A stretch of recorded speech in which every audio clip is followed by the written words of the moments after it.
Beautiful. All right, now I have to behave. I'll keep it PG rated.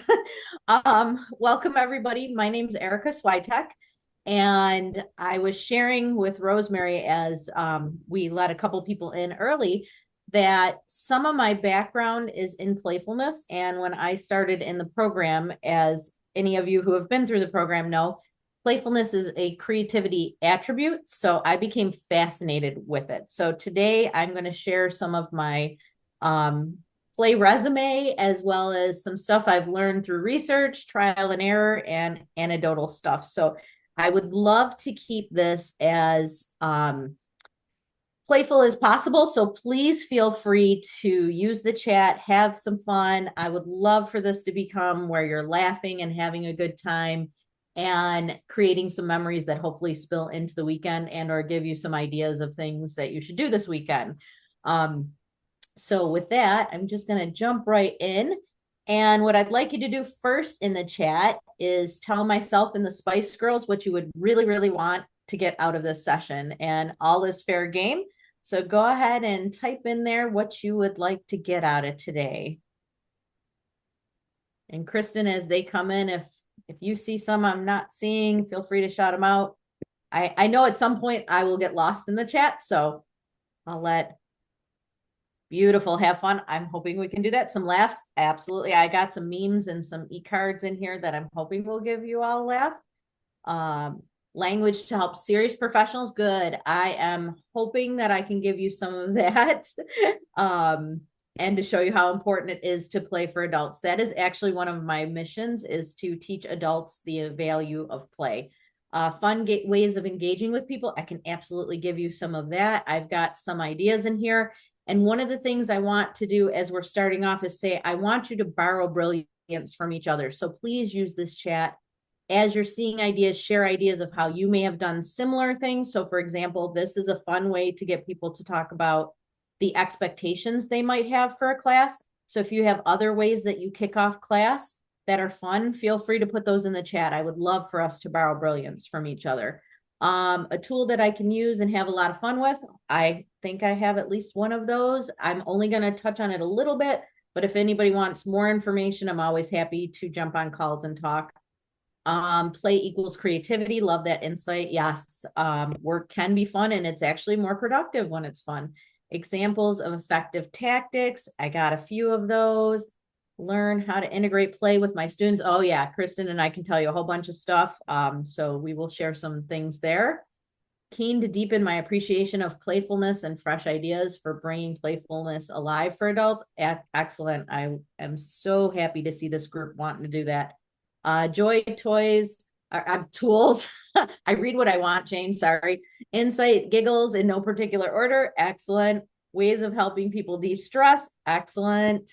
More information about playfulness in my coaching and backdoor for people who say I am not creative. Yes. Borrowing brilliance. Yes. That actually is a book title that Gerard had shared with us when I was going through the program. And I use that all the time. I tell people it's not stealing, you're just borrowing brilliance. And some fun stairway to fun, fun shields for current time. Beautiful. I think we can accomplish all this. So beautiful. So I kind of mentioned that I do have some background in playfulness. So this is my play resume. I don't know if any of you have a play resume, but you know, it's fun to have one. So as you're looking at this, the first one here, like I mentioned, going through the program, I became fascinated with the permission I got to have playfulness and use it in different places. And so this first thing that you're seeing here, this is combining the sciences of adult learning, playfulness, and creativity. So myself and Juliana Sanchez Trulio, we actually put this together after reading Stuart Brown's book on play. And what this is a model that talks about how when somebody's coming into doing learning, we want to first prepare them for learning. So how do we heighten anticipation? How do we get them like engaged? And then learning through laughter. How do we include something fun? So to the people that wanted to know how you do that in learning, we'll have a few things. And then I love the accelerated learning handbook. So there's some of those components tied in here. So how do you do activities that make learning impactful? And then the yo-yo is basically like, let's say I teach Anthony something. then he practices it and comes back to me, or he yo-yos it forward to Anne. And so the yo-yo is an important piece because it's kind of the teach back. So these are all things that all of us may know, but it's just in a more playful format and a more concise format.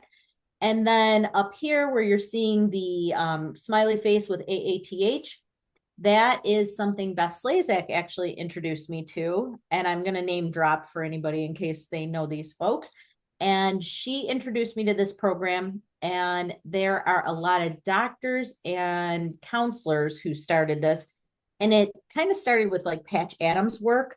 And so they do therapeutic humor. So there are clowns. One time somebody told me they were next to a clown conference, and I said, "Who's there? I might know these clowns." And they said, "You did not seriously say that." And I said, "No, not only did I seriously say it, I probably do know these clowns." And I did know them. When they went over and said my name, they were like, "Oh yeah, we know her." So there's therapeutic humor. I learned about dark humor, and this conference is the one that I say is good for my soul. So I'm going to give you a little sales pitch for them, because it's like 3 days and you are laughing the whole time, and you are around people who want to laugh and are promoting laughter and joy and happiness. And they have a humor academy as well. So it's a 3-year program. So it's kind of, it's intense. The first year you're learning about humor and how to use humor effectively and safely. You do a project, and then the third year is around humor in leadership. And so I am a certified humor professional, or CHIP. And so they have that. And I've also taught that for several years. And then lower, you're seeing the creativity cards. I did this with Ismet Mamnoon, and this was her master's project. And she looked up 8 different skills, or narrowed down to 8 different skills that help us be more creative. And one is playfulness. So we put together some cards on that. And actually, somebody had said something about using the skill for counseling. These cards actually are good for counseling, and some counselors have used them. So if you want to send me a message, we can figure out how to get you at least a PDF of those cards as well. And then last but not least, I actually owned an escape room called 3600 Escape. It was where every second counts. And Kristen has seen this in action, and you're seeing a little box over here. I don't have the physical room anymore, but I do have this portable one, and it's around escaping the most boring meeting ever. And so when I teach foresight in the creative problem solving program in the summer, when they do foresight, they do the escape the meeting first, because when they play, their personality and their preferences come out, and then we can safely talk about it. And I'll talk about that a little bit more. But that is my background in humor and play. So I have actually studied it for a while. And just to kind of prime your brain and do a little icebreaker, I'd love you to put in the chat something that you've done this week that was humorous, playful, or that you're proud of. And anything is fair game. And if you need help, Stuart Brown defines play as doing an activity for the sake of the activity. So you can put eating chocolate, but not all of you can put eating chocolate. I'm sure that's what we're thinking of right now. Oh, figure skating, play paddle. Oh, I like that. The Foundation Dr. Clown in Montreal. Oh, that's beautiful. Yeah, I love the clowns. Creating little character sculptures, dry erase board, put an infant near my house with a bad joke of the day. Oh, I love that. Showfell, beautiful. Art class, nice. So again, please borrow brilliance as these are coming in. Led a group discussion about laughter and wellness. Yay. Good. Making patterns in Canva for tote bags. Dancing with assisted living residents. The person I'm staying with, actually, because I'm out of town for work, she likes working with the elderly and has been talking about doing courses. So I'll have to tell her about the dancing. Embroidering a lady slipper orchid, dancing with my dog. Fantastic. Feel free to keep them coming. And another definition of play, as we're starting to look at it, because I figured I'd give you at least 2. This one's from Peter Gray. Play is self-directed. Players are always free to quit. Play is an activity in which the means are more valued than the ends. Play is grounded by rules, but the rules leave room for creativity, so they can be changed. And play is conducted in an alert, active, and relatively non-stressed frame of mind. So if you have other definitions you want to share or make up your own, feel free, because again, we'll just keep that going. And another thing I thought I would give to you, and I think some of you asked for this, is, as you're working with adults and you're trying to show the value of play, play actually is good for us mentally and physically. Oops, look at that. I'm just switching all the slides. It reduces hypertension and depression. There's a great quote, and I actually don't know who said it, because when I first started quoting it, I saw Stuart Brown's name next to it, but I've seen other names next to it, which says the opposite of work or play isn't work, it's depression. And I love that quote because it's so true. And in the notes, Marion St. Clair on this slide, her article that I reference, she actually talks about how we can be play deprived. And so adults really can be play deprived. And Stuart Brown says that adults are the only animal designed to play until death. I would argue that dogs probably are as well. And I'm sure there are some other animals too, but we are designed to be playful. It is part of problem solving. You're going to see later with relationships that it makes us more attractive to mates and so on. But it's very good for us in so many areas. And so for adults, it is an important piece of who we are, and we should be doing it. It also can increase energy. When I teach leadership programs, I talk about the difference between competitive play and collaborative play. So sometimes you want competitive play and you want a winner and a loser or a leaderboard or whatever, but sometimes you want collaborative play. You just want everybody to have a good time, and the productivity shoots up. And it could be as simple as adding music or just asking people, how could you make this task more fun? So we'll talk a little bit about that too. And feel free to stop me if anybody has any questions. And as I've been studying playfulness, one of the things that I did was I came up with this completely non-research based prescription. And I think it was because I was doing the therapeutic humor. So I was thinking about doctors and everything. And I always would tell people my play prescription is that you should play for 15 minutes a day. So just do some activity you like to do for the sake of the activity.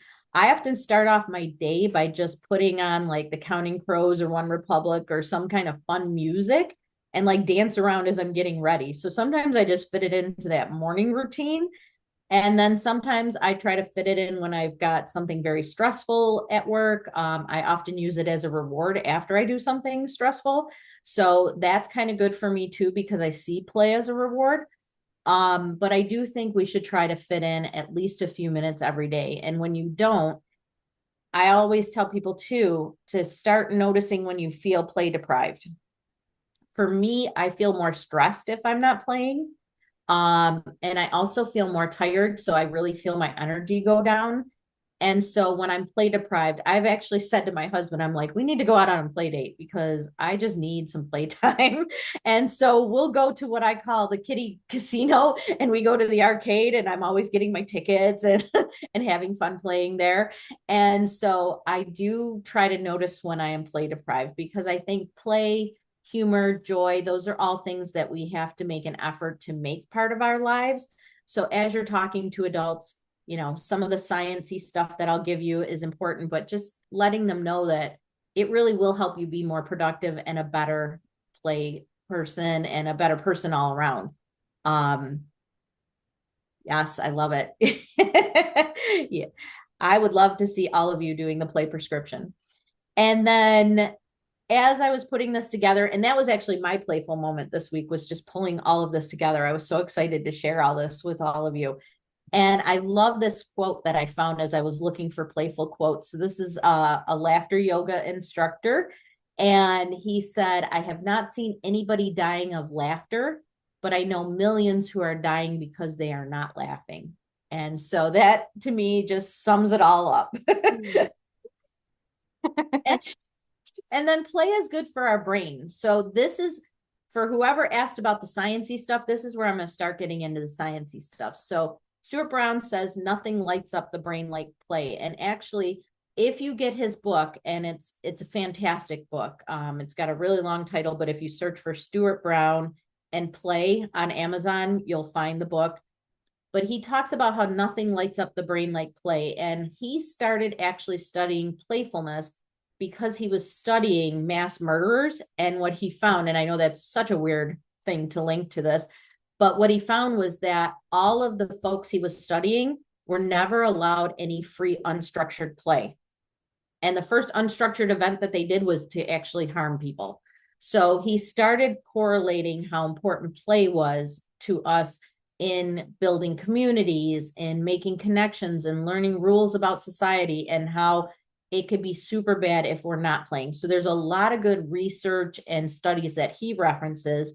And then from the Humor Academy, one of my favorite studies that they did was they took somebody, and I'm going to say that it was Nicole that they took. And Nicole was the person that they were studying. And they would have Nicole bring in somebody that she loved, whether that's a sister, family member, a significant other, whatever. And they would hook her up to the EKG machine. And the reason they had her bring somebody she loved was they found that when you are with somebody you love, you have more bodily laughter, which is such a cool thing to think about, that when we're with somebody we love, we laugh differently. And so for the people in the study, they showed a comedy and they took the scans of the brain, and it was completely lit up. And then they showed the first 15 minutes of Saving Private Ryan. And if you haven't seen that movie, the first 15 minutes are devastatingly sad. And the brain went completely dark. And the guy told us, he was like, stop watching the news. And this was years and years and years ago. And he was like, because it's all negativity, it's repeated negativity. And so it's not good for your brain. And for me, what I walked away with was, oh, when we are playing, laughing, or using humor, our brain is all lit up. And there's actually studies to show this. So when I promote playfulness in a corporate environment, what I tell them is, hey, I'm going to ask you to do some playful stuff. And you know what? It's going to actually light up all your executive thinking part of your brain. And learning is going to stick better. You're going to be more productive. And this is going to be such a good time too. So why wouldn't you want that? And basically, and I have a slide that says this, what I found is for adults, what they need is two things, the two P's of play: permission and purpose. And if you give them that, and we'll talk more about that later, if you give them that, they will secretly, everybody wants to play, in my opinion. So if you give them some of this science and tell them it really will make the learning stick better, they usually go along with it. And play does produce novelty too. So for anybody in the program, you know, you do those silly warm-ups, and that gets people giving you novel ideas. So there's a whole lot of benefits, and this is some of that sciencey stuff that I use. And Kristen, I'm not watching the chat, so if anything good pops in that you want to call out, feel free. And actually, I'm sure it's all good stuff that you might want to call out, but if there's anything that you think I should stop for, let me know. Actually, a question, maybe even to the group. We have someone who Okay. can't. Erika is showing slides, so I'm not sure why you can't see her slides. Is anyone having trouble seeing Erika's slides? No, I see them. I'm not sure Okay. how to troubleshoot that. So, but it is I've being done, recorded. Kristen, I've done some online training, and sometimes it can be like the version of Zoom you have. So it might be like Oh, somebody okay. needing to Okay. update Okay. a version of something. Okay. Well, this is being recorded, so when you come back and look at the video, I would Yeah. think you'll Yeah. see her slides. And I have my name or my email address at the very top of the chat too. So if you want the slides, just send me an email after. And for now, you can imagine them. So imagine there's a cheetah on the slide and he's talking about accelerating results. So there are so many things. And this again goes to promoting the value of playfulness and its close cousin humor. There's so many things that you can accelerate with playfulness and humor. So change, you're going to see on one of the slides, is one of them. Innovation is one of them, because again, it helps us produce novelty. Work can be more productive if we're in a playful state. And again, learning can be more productive. So those are the four areas I usually hit. And I usually do use the tagline like I was using with the play model, where I talk about combining the sciences of adult learning, playfulness, and creativity. And people, because I've got the master's degree in it. I've gone to the humor conference. They usually do buy into it because, again, I think they really just want permission to play. So like I said, change can actually go faster when you are doing something playful. So instead of getting a long email about a new product or system, wouldn't it be better to invite you to a red carpet event, whether it's virtual or in person, and we mail you something if it's virtual and you get to open it the day of the event? Of course, you're going to want to go to that. So some changes we might not be able to be playful with, but I always encourage people with the ones that you can to think a little bit outside of the box. Like I always tell people, please stop sending emails when it comes to change. Nobody wants the emails, and it's, draining sometimes with how much email we get. So how can you actually send your message in a different way? And so it does take time to include playfulness, but it is always time well spent. The more fun you can make these things, the faster the adoption is, which means that there's a good return on investment. So again, when you're talking to people and you're trying to sell the value, there is a return on investment. If we can get people to adopt or utilize a system 10% faster, you can measure that in dollars and cents. And play can connect us. So in case it's hard to see here, it says no one suspected the zombie apocalypse would look so cute. And so I chose this because, most of us know what a zombie is. And so it goes across generations, it goes across cultures, and there's a lot of good humor out there that you can find that fits all audiences. I always tell people, when in doubt, just don't. If you're doubting that it's going to offend somebody, just don't do it. There's enough great stuff out there that you can use that will help build connections and teams. And we'll talk about trust here in a moment too, but you want to use stuff that will build trust, not distract from trust. So these ones might be hard to read too, but it says leadership. You keep using that word. I don't think you know what it means. And leadership, all it takes is someone who will follow you. And so I've done a lot of leadership training. So you're going to see some memes and e-cards on leadership. Sometimes they can be positive, like the dog following the cat. And then sometimes you're going to see some in the near future that are sarcastic and really drive the point home in a different way. So humor can do both. So it can, kind of surprise people and go, wait, what? And then you can kind of build on it and go, yeah, you don't want to be that leader. You want to be this leader. So you can use play and humor in very powerful ways. And as somebody who teaches leadership, I have encouraged people to use playfulness too. And that has been great, especially the competitive versus collaborative play when I start getting into those discussions, because most leaders will do competitive play. They haven't really focused on collaborative play.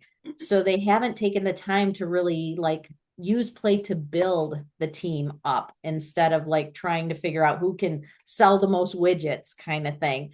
So it's a great discussion and a great tool for them. And I always tell them it's a free tool. There are so many good free things like gratitude and play and humor that you can use as a leader. And it's great for relationships. So when it comes to playfulness, I kind of mentioned earlier that it can make you more attractive to mates. If you look at what people ask for in a mate, it's usually humor is usually at the top and playfulness is right up there. It can also elicit positive emotions. So when you think back, if you've been with your significant other for a while, if you think back, you probably, when you were dating, had a lot of playfulness involved in your relationship. And so, like I said, I will tell my husband, hey, we need to go on a play date, or I will plan a play date too. I know that he likes dirt bikes and hiking and different things. So those activities that the person enjoys just for the sake of the activity, those are great to build the play dates around. And again, it will create a lot of good memories and emotions. So it's a great way to reconnect. And then there's a few things on here that I'll keep G-rated and just say, hey, look at the slide. Play can be in all the rooms of your house. And so with that, I'll behave and move on. And play can also help with healing. So we've probably all heard of play therapy. And so I'll just share my story a little bit. A few years back, we had a severe loss in our family that was very unexpected. And then we had several others that kind of came pretty close after. And I went into complete implementer mode and started taking care of everybody and trying to do what I could to fix things. But there was, you know, people that were devastated, questions that couldn't be answered. And so I really realized how stressed I was and how play deprived I was. And so I decided that I needed to do something that was going to be forced play, and that I was going to pay for something, because then people couldn't get upset with me that I was going and doing this. So I decided I wanted to do horseback riding, and I am not a detail oriented person. And for anybody who rides horses, you have a lot of details to think about with that. And so I started going, and this horse over here, her name is Crystal. That's my favorite girl. And she is actually an escape artist horse. And I was cracking up that they paired me with her. She literally has 2 locks on her stall. And I know Kristen's heard this story. Because she can unlock her stall, and she was doing that. And then she was going to the other horses' stalls and opening their stall and getting in and stealing their food. And so they had to put a second lock on her stall. And I said, you gave the escape room person the escape room horse. That's fantastic.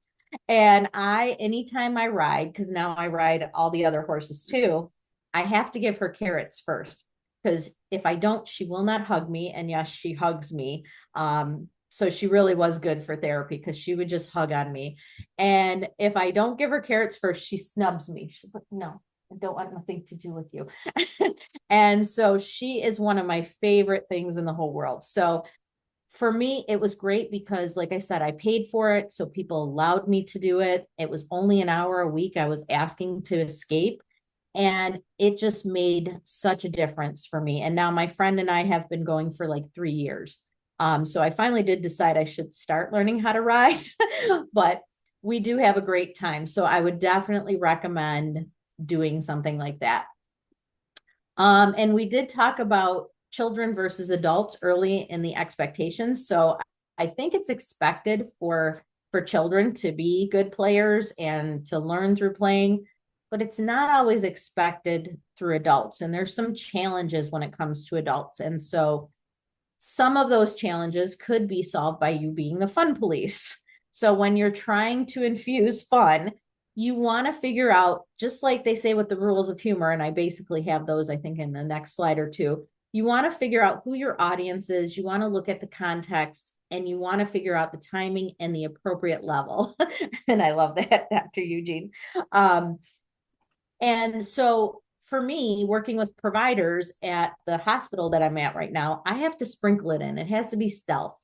They are not going to just come to a session and be, playing like this group would. So you want to figure out what's the right level and sprinkle it in, or add as much as you can. Like when I have a group like this, I know I can have a lot of fun and play. So you want to be the fun police and get the right amount. And you also want to look at the environment. So this is from Mary Kay Morrison's book, which is used in the Humor Academy. And I love this image because she talks about how if the environment is led by fear, then what happens is you have control as the output. When there's trust, you can include fun.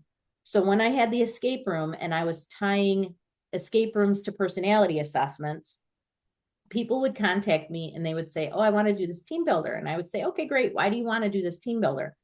And they would say, well, I've got Kathleen and she's a problem. And I'd say, why? Tell me more about that. And so they would tell me some stuff, and I would find out as I'm digging in that either A, they needed to have a conversation with Kathleen, or that there were some trust issues between her and another person. And I would always squash the idea of playing at that point. Because when we play and there is the fear, what happens is people will hurt each other and they would say, well, I was just playing, or it was just a joke. And I would tell them, no, you don't want to do that. We can do the assessments, like the personality tools, and they could start learning about each other, and we could start building some working agreements, but it's going to take a while till you're at a play state. And so let's have that be the ending event for them. So you want to kind of figure out where the environment and where the group is at too. And I kind of mentioned this, that people need permission and purpose to play. And The purpose could be just, hey, we're trying to get to know each other. And so we're just having a good time to get to know each other. But people, adults really want to know that there's a purpose. So again, if I tell them the purpose is to learn better, then they go along with that as well. And then they just want permission. So the two are really linked. As soon as you're giving them purpose, you're usually giving them permission. But that's the two pieces I have found anecdotally over the years that people need as adults to be able to play, because otherwise they're afraid of what their colleagues think, and they're afraid that they're going to be seen as wasting time and stuff. So if you give them permission and purpose, it's easy for them to say, no, we were doing this for this reason. And so again, as you start to know your audience, you may want to start small. Again, that's stealth playfulness or humor, just kind of sprinkling it in, and look for the fun or funny opportunities. At CEE one year, and Kristen, you may even remember this more than I do, but there was a comedian that actually did a presentation, and his thing was on finding the funny. And so he had us walk around the campus and look at signs and come back and tell us what signs were funny. And it was amazing because when you actually read them literally, instead of just with our assumptions of what we know of these words, it was actually very comical to read some of the signs. And I was like, this is fun. And so now I always think about things from the comedian's eyes. And so look for ways to have fun and include the funny in your own life and in others. And if there are ways to create connections, that enhances it too. So with the escape room, I would create the connection with the game to the personality assessments. And Kristen has seen this in action. You start off with a debrief after the game, and you ask what worked well, what didn't work well, what worked from their teammates, what they did well that they want to honor for each other, and then what didn't go so well. And then you can move into the actual assessment and what it means for those folks. And then it becomes, okay, play was the safe area. Now we're talking about work, and it still feels safe. So let's keep building on that. So it really is a nice connection. And I've actually pointed out things people have done well when they're playing so that it's safe for them to own those things. Or I've unpacked where other people have seen things and it was like they wanted their teammate to do this more. That has been some of the most amazing things from this, is when somebody says, oh yeah, when Sally did this, that was the only reason we escaped this game. And why doesn't she do that at work? And then I ask, well, Sally, why don't you do that at work? And she'll say, usually because nobody else on the team does that, and she's afraid to do it. And I said, yeah, but all your teammates just gave you permission to do this. And those things don't often come up unless you're doing some kind of play activity. So it's great because it does open up a whole lot of stuff that you as the facilitator can unpack for them. So I mentioned that I would give you the rules of humor. So context, timing, and audience. We've all heard the too soon. We've talked a lot about the context in your audience here. So, again, another piece of safe humor that you can put in, take your child to work day. And I mentioned the play model. And again, when I am promoting that, I talk about how it's infusing the sciences of creativity, playfulness, and adult learning. And even just saying that, people like my true tagline is, I'll say that I infuse the sciences of creativity, playfulness, and adult learning to create impactful and engaging learning activities. And that sentence took me a couple of years to kind of come up with, but people latch on to it and then they're like, okay, let's go ahead and do this. So it may take a little time to get your wording refined for how you might want to sell playfulness. And then I got Elmo. So I stole this from Izzy. I don't know if any of you have seen Elmo or heard about what he does in meetings for you. Anybody? Well, if you haven't, Elmo stands for excellent, let's move on. So if you have somebody like me who has the gift of gab and you're running the meeting and you're facilitating and you want them to know when it's time to move on, you can introduce Elmo at the beginning and then you just kind of have him sneak up and wave. And he just means excellent, let's move on. And so then we get to safely move on to the next topic. So these are when somebody asks for ideas of how you can infuse this. This is a great, easy way. And everybody loves Elmo.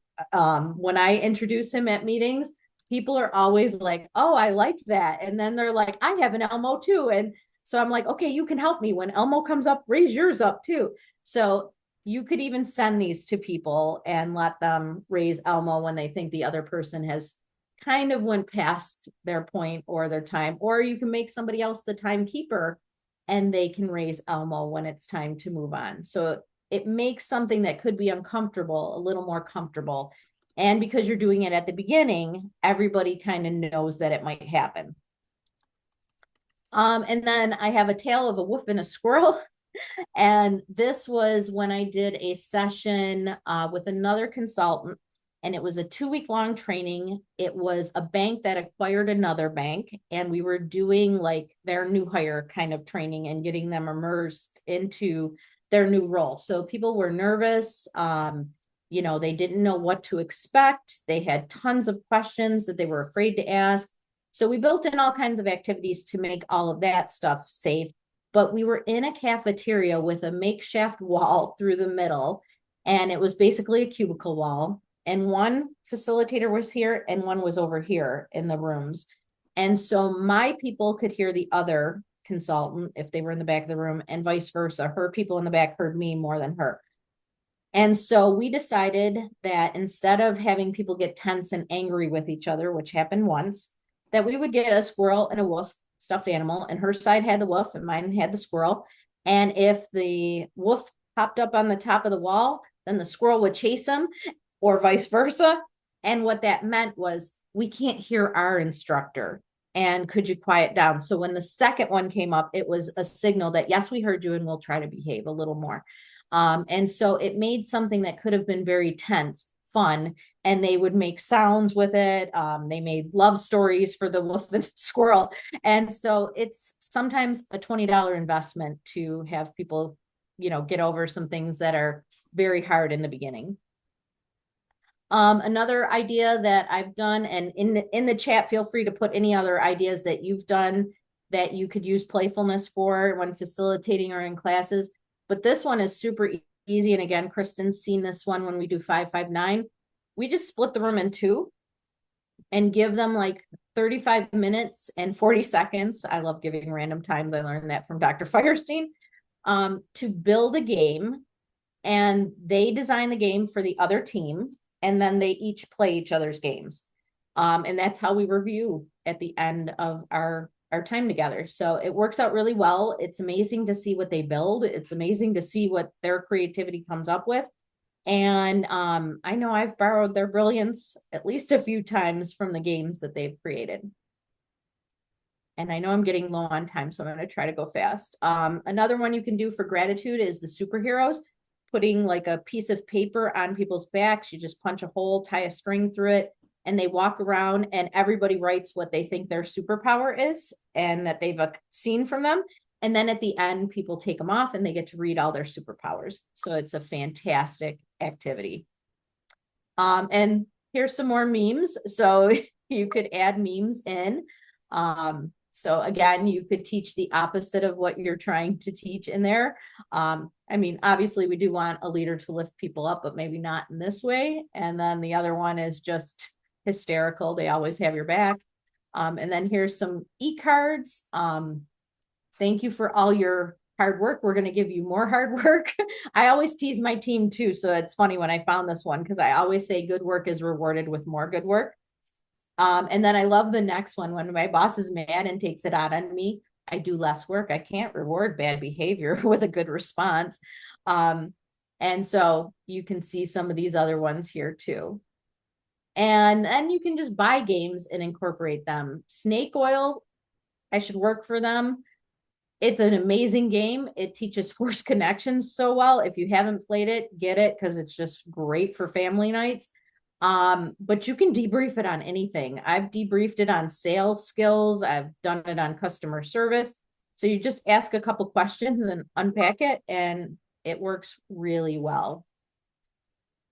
So we may not have enough time to do this, but I'll show you what I was going to do as a close down activity, because we only have 4 minutes. So feel free to try this one at home kind of thing.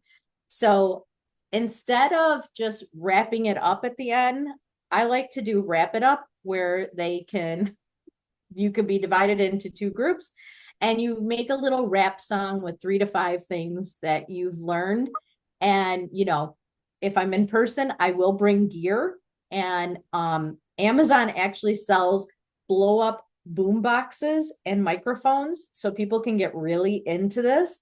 But since we are low on time, again, I won't do that. But if you were to do this in the chat, I'd love to have you just share like 1 or 2 things that you're going to walk away with that you can use from this. Or you can shout them out too. I love having people talk. Well, can you guys hear me? Yep. Yeah. So it was just interesting. I really enjoyed your commentary. It was excellent. It sounds to me like you learned a lot. Firestein was definitely one of my favorite classes in 559 was Cobra. I think it was Cobra. I can't remember. It was a while ago in the master's program. But long story short, my takeaways were the magic moment when when you Yes. got to the ideating stage, and then people started when you went to the next stage, it was just kind of like when you seen the magic that when you did the force connections and when you created that, people would be like, wow, like that you could just see it. And when he, like I said, I don't mean to repeat myself, but when he said them, you could see the magic happening, winds up being a system that works. And it to me, Yep. it was always foolproof. I've done about 6 or 7 of them, and I've always held these groups accountable when I would come back, and see how they were doing after, you know what I mean? And they were just like, wow, can you do another one? And can you, but I'm trying to retire from this one job, man. I don't have a lot of time to do it, but it's just excellent though. And I love what you're doing. Thank you so much. Thank you. And I see people in the chat talking about Elmo, permission and purpose, diversity of fun settings. Yep. Yep. And AATH, if you search, I believe it's just aath.org, you will find them. And it is a fantastic group. They always have some research at their conference. So I would love to see more of you there. Well, particularly what I love about what you do, Erica, too, is that, especially when we're teaching creativity and if someone's just lecturing at you, it just seems a little inconsistent about the work that a lot of us do. And Yep. it's impossible to go to one of your sessions and not have fun. Thank you. So Thank you. And if you want the slides, I have the sources, and I tried to show a fun way to do sources too. Don't believe me? Here you go. Drew Tarvin here, he actually he's so fun. He was an engineer who actually left his job to promote humor and talk about humor and its value at work. So if you want to get a lot of stuff for adults, that's a great place to do it. And he's just fun. Like his opening is about his grandmother texting, and she texts him WTF, and he says, Grandma, do you know what that means? And she said, yeah, wow, that's fun. And he said, that's what I'm going to think it is forever. So he does a lot of stuff that's really cute in there and has a lot of good stuff about the value of humor. And then Stuart Brown, you can get a nice little summary of his book in that TED Talk. It's one of the longer TED Talks I've seen. Karen Buxman is a nurse, so you can get stuff on the health benefits for humor. And then Steve Wilson is just this wonderful man, and he produces all kinds of things for how to use humor appropriately. And he's just such a nice guy. Like, he's on Facebook, and every time it's his anniversary, and he's probably in his 80s, he puts how many days he's been with his wife. Like, he celebrates how many days they've been together. Like, it's just the cutest thing. So he has golden rules for humor. And then this one's probably the most popular, but Sean Akers' Happiness Advantage is also a great one for benefits of play and humor, and what they do for us. So with that, Erika, could you put up your first screen? I was trying to actually, for some reason, it's not letting me chat to the whole group. And your email is on the first slide. Boom, boom, boom, boom, boom, boom. In case folks want to reach out to you. And I'll put it in the chat too. Yeah. And like I said, I would love to chat more. This is one of my favorite topics, so please feel free to ask for the slides and to take me up on a conversation. I would love to do that. And thank you all for spending part of your Friday with me. I hope you do something fun and playful this weekend. And like I said, create good memories. Well, if you're in Buffalo, people are gathering right near Buffalo State at the Richardson Complex for some cocktails. Ah, So I won't be home in time, but please have one on me. I'm in New York City right now, so I don't think I'll make it back in time, but please have one for me. And you are most welcome. Thank you, Doherty. Well, I will let you all go, but thank you so much and enjoy the rest of your day. yeah, if you come back to, so there's a 15-minute break and then the closing session. Beautiful. Thank you all.